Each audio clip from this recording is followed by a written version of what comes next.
Good morning everyone. Our today's topic is consumer's equilibrium. एक consumer equilibrium में कब होता है? अब यहाँ पर इक्विलिब्रियम वर्ड का मतलब क्या है? क्योंकि जब भी आप कभी शॉप पे जाते हैं एज अ कंज्यूमर, आपको नहीं पता व्हाट इज इक्विलिब्रियम, आपको उस टाइम पर इक्विलिब्रियम वर्ड का मीनिंग नहीं पता. If you are not a student of economics तो बिल्कुल भी नहीं पता. जो आप लोग इकोनॉमिक्स के स्टूडेंट्स हो उनको तो फिर भी थोड़ा बहुत समझ में आ जाएगा, बट बाकियों को नहीं पता. तो एक कंज्यूमर के पॉइंट ऑफ व्यू से मैं बता रही हूँ कि एक कंज्यूमर इक्विलिब्रियम में कब होता है. तो ये आपका क्वेश्चन है. अब इसका मीनिंग समझेंगे. A consumer is said to be in equilibrium when he gets maximum satisfaction with his given income and market prices. That means एक कंज्यूमर के पास जितनी इनकम है, जितनी भी उसकी इनकम है, उस इनकम को लेकर वो मार्केट में जाता है और जो गुड्स वो परचेज करता है, गुड्स को परचेज करने के लिए उसको मार्केट प्राइजेस का पता होना चाहिए. तो जो गुड्स वो परचेज कर रहा है उससे उसको सेटिस्फेक्शन मिल रही है, तो उसे कहते हैं कंज्यूमर्स इक्विलिब्रियम. अब मैं आपको उसको एक एग्जांपल से समझाती हूँ कि ये होता क्या है कंज्यूमर इक्विलिब्रियम. सपोज दैट आप मार्केट गए कुछ लेने के लिए, ठीक है, और आप घर से प्लान करके गए थे कि आपको 1000 रुपीज में एक शर्ट लेके आनी है, 1000 रुपीज में एक शर्ट लानी है, ठीक है. तो ये 1000 रुपीज आपकी क्या हो गई? इनकम. अब ये गिवन इनकम है, ये आप मानकर गए हैं 1000 रुपीज इनकम. इनकम का मतलब ये नहीं आपने मंथली कितना कमाया, इनकम का मीनिंग है आप कितना लेकर जा रहे हैं मार्केट में, ठीक. तो आप 1000 रुपीज लेकर गए इनकम के साथ. अब आपको क्या चाहिए इक्विलिब्रियम के लिए? Market price. सेकेंड थिंग, अब जब आप मार्केट में गए और आपको वो शर्ट जो आप एक्सपेक्ट करके गए थे 1000 की मिल जानी चाहिए, वो 1000 की मिल गई, तो आपकी गिवन इनकम और मार्केट प्राइस दोनों इक्वल हो गए. तब आप सेटिस्फाई होते हो कि जितने का आपने सोचा या एक्सपेक्ट किया आपको उतने में चीज मिल गई. अनएक्सपेक्टेड तो सोचना ही नहीं है कि अगर आप ये सोच के जाओ कि 1000 रुपीज लेके जाऊं और एक गाड़ी आ जाए, तो वो तो इम्पॉसिबल है. पॉसिबल आपको थिंक रखनी है कि जो आपको लगता है कि हो सकती है, एक्सपेक्टेड. तो आप 1000 रुपये लेके गए, शर्ट आपकी आ गई. So this is called consumer's equilibrium. Again I am repeating the definition. A consumer is said to be in equilibrium, said to be in equilibrium when he gets maximum satisfaction with his given income and market prices. So this is the definition. ठीक है. And one more thing keep in your mind कि कोई भी equilibrium कभी भी equilibrium without conditions नहीं होते हैं. तो फर्स्ट स्टेप हमारा कंज्यूमर्स इक्विलिब्रियम का है डेफिनेशन. डेफिनेशन मैंने आपको बता दी है. A consumer is in equilibrium when he get maximum satisfaction with his given income and market prices. So this was your definition. And second thing is condition. इस एक चीज मैं आपको समझा दूं, ध्यान से समझेंगे. इक्विलिब्रियम विदाउट कंडीशंस नहीं होते कोई भी, और लॉ विदाउट अजम्पशंस नहीं होते. अगर आप लॉ लिख रहे हैं तो आपको अजम्पशन देनी होगी, इक्विलिब्रियम लिख रहे हैं तो आपको कंडीशंस देनी होगी. अब यहाँ पर फर्स्ट कंडीशन क्या है? फर्स्ट कंडीशन है जो कंज्यूमर है वो रेशनल है. अब कंज्यूमर रेशनल का मीनिंग क्या हो गया कि जो कंज्यूमर है वो समझदार है. आप किसी को भी शॉपिंग करने नहीं भेज सकते हैं, किसी अकलमंद इंसान को ही भेजेंगे. So first point is consumer is rational. Second point is MUM is assume to be constant. MUM is assume to be constant. MUM क्या होती है ये आप पहले वाली वीडियो में देख चुके हैं. MUM का मीनिंग होता है marginal utility of money, money की वैल्यू. तो इसको आपने कांस्टेंट मान के चले. ये इस लॉ की इस इक्विलिब्रियम की कंडीशंस है. कंडीशंस हो गई हैं. कंडीशन के बाद मैं आपको बता दूं ये 2 केसेस हैं इसके, 1 commodity and 2 commodity. 1 commodity case को हम एक्सप्लेन करने जा रहे हैं आज, ध्यान देंगे.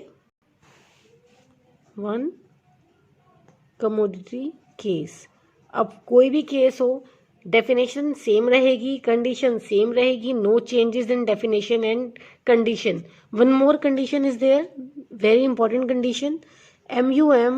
MUX is equal to price of X. This is the very important condition जिसके ऊपर ये 1 कमोडिटी केस वाला बेस्ड है. एक्चुअली ये जो कंडीशन है, कंडीशन नंबर 3, ये 1 कमोडिटी केस में डिफरेंट है एंड 2 कमोडिटी केस में डिफरेंट है. दोनों में डिफरेंट होगी.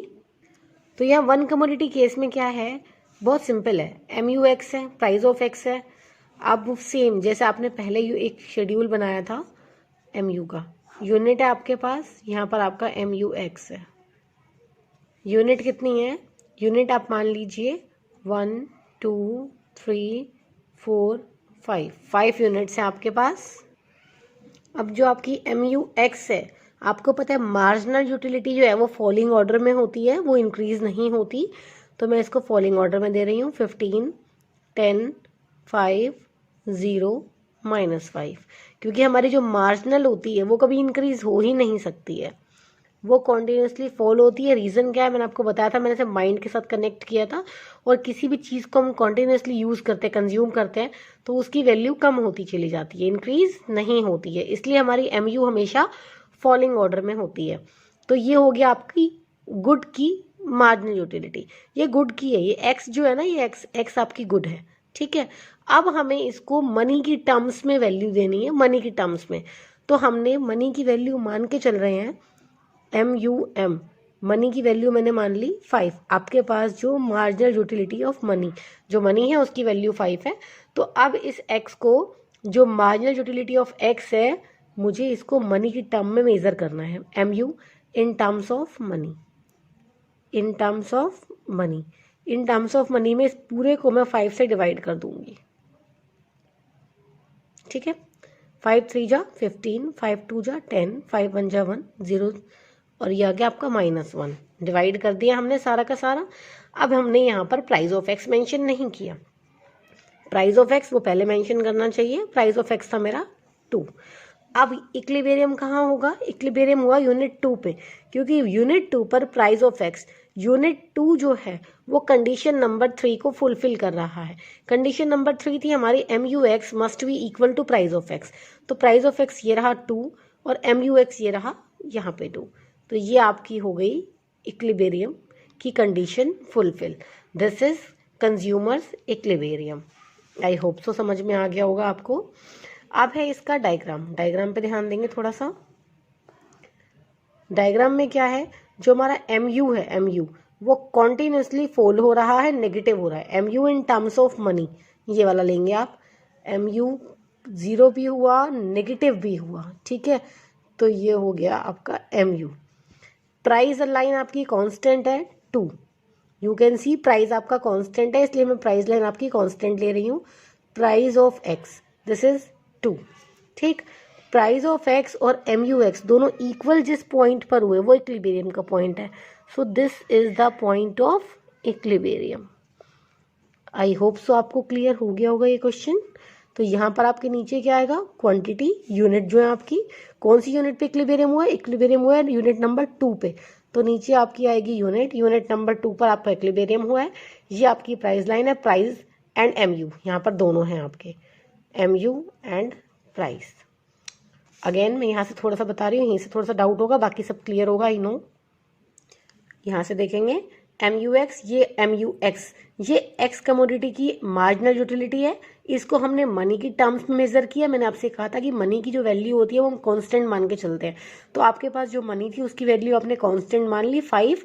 इसको हम फ्लक्चुएट नहीं कर सकते हैं। इसको हमने गुड्स के साथ डिवाइड किया है, क्योंकि हमें इस गुड्स को मनी के साथ यहाँ पे रिलेट कर रहे हैं। इसको डिवाइड करके आपकी मार्जिनल यूटिलिटी जो है वो गुड्स की आ गई है, but in terms of money आ गई है, इन टर्म्स ऑफ मनी। इसको अगर डिटेल में जानना है तो एक बार आप मार्जिनल यूटिलिटी ऑफ मनी वाला टॉपिक देख लेंगे दोबारा, आपको बिल्कुल क्लियर हो जाएगा कि हमने इसको क्यों डिवाइड किया है। अब जो ये आपके पास आया, ये क्या है, ये आपके पास मार्जिनल यूटिलिटी ऑफ एक्स है। ये गुड की वैल्यू है, but in terms of money है। इन टर्म्स ऑफ मनी के बाद जो आपका ये आ गया, ये जहाँ पर प्राइस ऑफ एक्स के इक्वल होगा वहाँ पर इक्विलिब्रियम हो जाएगा।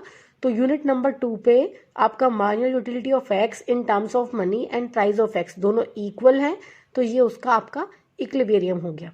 अब इसे लिखना कैसे है इस क्वेश्चन को, ये क्वेश्चन कैसे कैसे आ सकता है बस वो सुन लेंगे।